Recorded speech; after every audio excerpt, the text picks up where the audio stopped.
कृष्ण प्रेम धारा ट्रस्ट प्रस्तुत करते हैं कार्यक्रम समर्पण।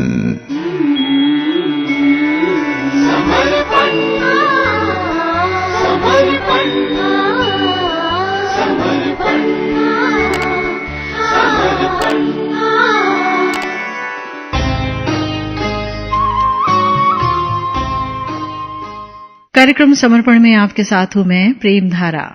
नमस्कार, कैसे हैं आप सुन रहे हैं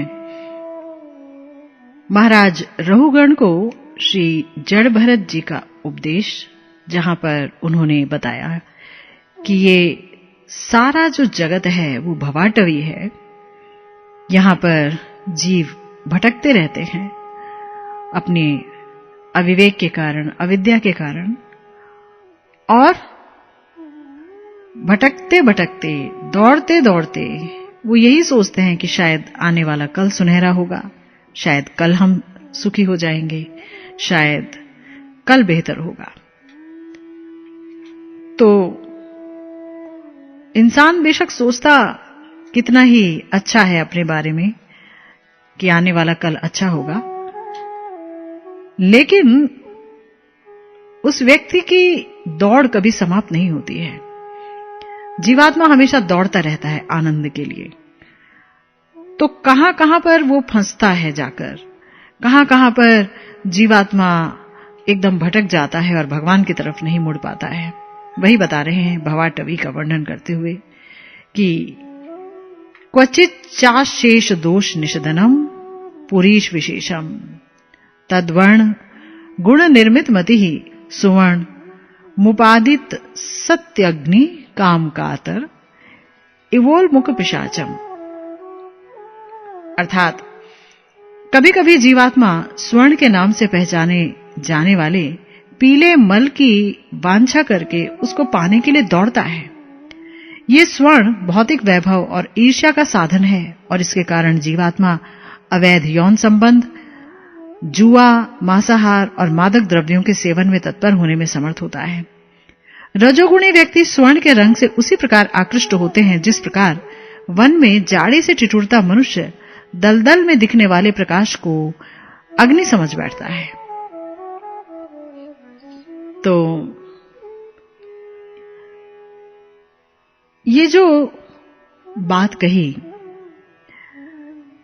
इससे पूरा स्पष्ट है कि ये बात आज की ही है और हमेशा रहेगी। यानी कि आज भी हम अगर देखते हैं अपने चारों तरफ, तो यही देखते हैं कि लोग पैसा कमाने के लिए कुछ भी करने को आतुर हैं। अनेक लोग ऐसे हैं, पैसा ज्यादा आ जाता है तो सोचते हैं कि ज्यादा से ज्यादा गोल्ड यानी सोना खरीद लें, सोने में पैसा लगा दें, सोने के जेवर बना दें। इसीलिए न्यूज़पेपर में कहीं कहीं आता है कि अब सोने की कीमत इतनी चढ़ गई, इतनी गिर गई, चढ़ती जा रही है ना। तो ये आज ही सच है ऐसा नहीं, पहले भी ये सच था कि जीवात्मा धन के पीछे, सोने के पीछे भागता था। तो यहां पर बता दिया गया है मगर कि ये जो स्वर्ण है ना, ये बहुत खतरनाक चीज है। ये भौतिक वैभव और ईर्ष्या का साधन है। यानी जिसके पास है तो वो इससे कई साजो सामान, कई सुविधाएं जुटा लेता है, लेकिन जिसके पास नहीं है वो ईर्ष्या करता है। और जिसके पास बहुत सोना है तो फिर वो तो हर तरह के गलत कर्मों में आ सकता है। बहुत ज्यादा संभावना हो जाती है ना। बहुत पैसा है जिसके पास, वहां बहुत गड़बड़ है। तो जहां पर सोना होता है ना, स्वर्ण, जहां भी स्वर्ण संचित होता है वहां पाप जरूर पाए जाते हैं। स्वर्ण में पाप के चारों तत्व पाए जाते हैं। चारों तत्व क्या है? चार स्थान हैं कि व्यक्ति जो है मदिरा पान करता है, या अवैध यौन संबंध बनाता है, या मांसाहार करता है, जुआ खेलता है। ये चार जगह हैं जहां पाप रहते हैं, और जहां स्वर्ण होगा वहां पर ये चारों आ सकते हैं। अगर आप देखें पश्चिम देशों की तरफ, तो वहां लोग बहुत अमीर हैं, बहुत पैसा है, बहुत सोना है, और पाप भी वहां बहुत ज्यादा है ना। और यहां भी जिसके पास बहुत सोना है, तो वहां देखिए, वहां पर भी कोई भजन भक्ति होगी जरूरी नहीं है। तो यहां बताया हमारे श्री जड़ भरत जी ने कि सोने का रंग बड़ा आकर्षक होता है, बड़ा ही चमकीला होता है ना। तो स्वर्ण के पीछे भागते हैं लोग, लेकिन अगर देखा जाए तो इस स्वर्ण को पाने से हर गलत काम करने की संभावना बनी रहती है। इसलिए अगर कोई चाहता है कि इस जीवन में मेरा कल्याण हो, परमार्थ जीवन में कल्याण हो, भगवत प्राप्ति हो, तो जहां तक संभव हो उसे स्वर्ण लेने से या स्वर्ण खरीदने से या स्वर्ण को जमा करने से बचना चाहिए। देखा जाए तो ये एक प्रकार का मल ही है ना। मल कहा गया कि जिस व्यक्ति का लिवर खराब हो जाता है उसका मल प्रायः पीला होता है।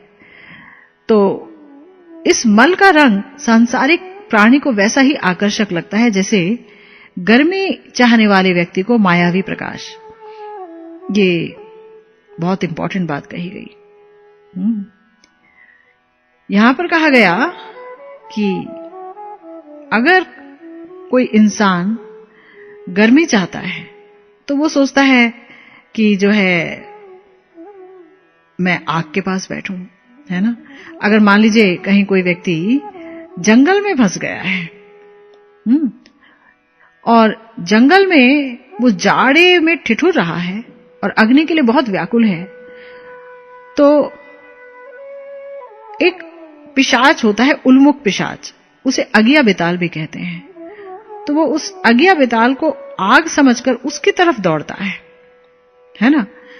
इसीलिए कहा गया कि ये जो सोना है ना, ये सुख का साधन नहीं है। इसके लिए लालायित होकर दौड़ धूप करने की बजाय व्यक्ति को भजन करना चाहिए। लेकिन भजन वो करेगा कैसे? भजन के लिए तो आवश्यक है भजन वाली बुद्धि हो, विवेक हो हमारे अंदर।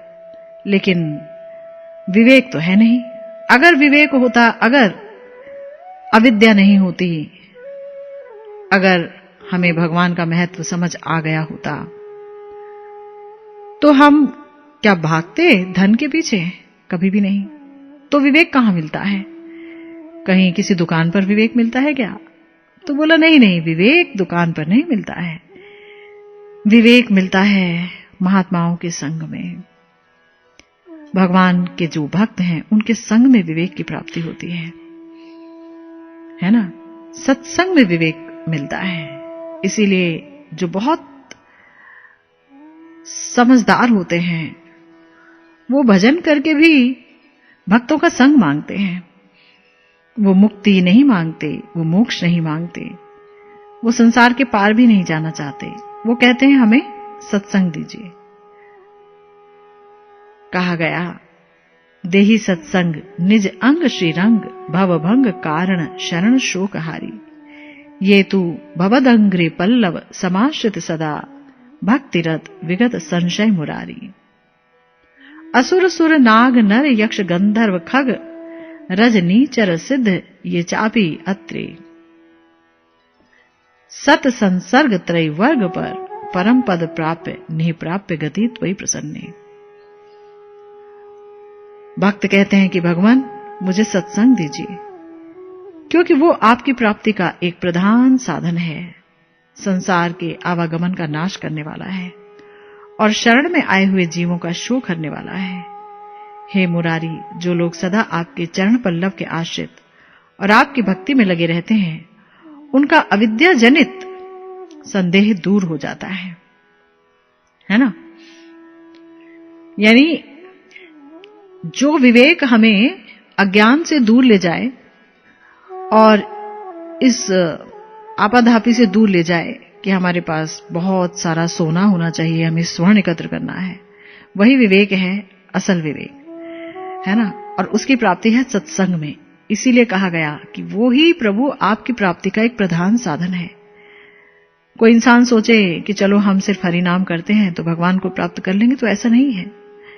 क्योंकि सत्संग में ही भगवान और भगवान के नाम की महिमा समझ आएगी, तभी भगवान का नाम प्रीति सहित लिया जाएगा। वरना हो सकता है हम यांत्रिक रूप से भगवान का नाम लेते रहे हों। तो संसार का आवागमन जो नाश करता है वो है सत्संग, और ये सत्संग शरणागत जीवों का शोक हरण कर देता है। इसीलिए कहा गया है कि जो दैत्य हैं, देवता हैं, नाग हैं, मनुष्य हैं, यक्ष हैं या पक्षी हैं या गंधर्व हैं या राक्षस हैं या सिद्ध हैं या कोई अन्य जीव हैं, वे सभी प्रभु आपकी भक्ति में लगे हुए संतों के संसर्ग से अर्थ, धर्म, काम से परे आपके उस नित्य परम पद को प्राप्त कर लेते हैं जो अन्य साधनों से नहीं मिल सकता। यानी भगवान को हर कोई प्राप्त कर सकता है, चाहे वो दैत्य हो। देखिए प्रहलाद जी, वो तो दैत्य वंश में जन्मे थे ना, लेकिन चूंकि उन्हें नारद जी का सत्संग मिला था तो कितने बड़े भक्त हुए, भगवत प्राप्ति हो गई, भगवान को जीत लिया। चाहे कोई देवता हो, चाहे कोई नाग हो, मनुष्य हो, कोई भी क्यों ना हो, पक्षी, राक्षस, सिद्ध, साधक, हर कोई अगर संतों का संग करता है तो उनके संग से अर्थ, धर्म और काम से परे भगवान के नित्य परम पद को प्राप्त कर लेता है।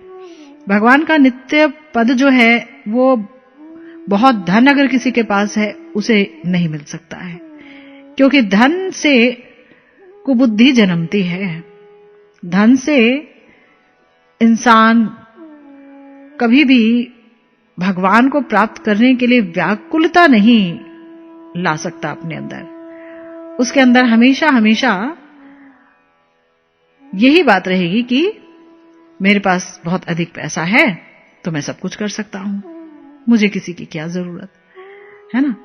तो अर्थ से भगवान नहीं मिलते, धर्म से भी भगवान नहीं मिलते। धर्म का जब हम पालन करते हैं, यज्ञ आदि करते हैं, तो उच्च लोकों की प्राप्ति हो सकती है, पुण्य मिल सकते हैं, लेकिन भगवत प्राप्ति नहीं हो सकती है। और कामनाओं से तो भगवान मिल ही नहीं सकते हैं, है ना। हालांकि ये बात जरूर कही है रसिक महाजनों ने कि जो जितना कामी है उसे भगवान के मिलने की संभावना उतना ही अधिक है। अगर कोई बहुत कामी है ना, यानी वो संसार की चीजों के पीछे भागता है, तो अगर उसे सत्संग मिल जाए तो उसका ये काम भगवान के लिए लग सकता है। तो ये जो काम है ना, यानी कामनाएं और कामनाओं को पूर्ण करने की कोशिश, ये बड़े काम की चीज है। इसीलिए कहा गया है कि प्रभु जो लोग आपके चरणों में हमेशा आश्रित रहते हैं और आपकी भक्ति में लगे रहते हैं, ऐसे ही लोगों का अविद्या जनित संदेह नष्ट होता है। लेकिन भगवान की भक्ति में हमें प्रेरित करते हैं भगवान के भक्ति ही। इसीलिए कहा गया कि जो भगवान की तरफ नहीं मुड़े हैं तो वो फिर खान पान, स्त्री प्रसंग आदि व्यसनों में फंसे रहते हैं और मृग तृष्णा के समान मिथ्या विषयों की तरफ दौड़ते ही रहते हैं, है ना। उन्हें लगता है कि ये जो स्वर्ण है वही सुख का साधन है और इसे ही इकट्ठा करना चाहिए। उसे पाने के लिए ललायित होकर दौड़ धूप करने लगते हैं।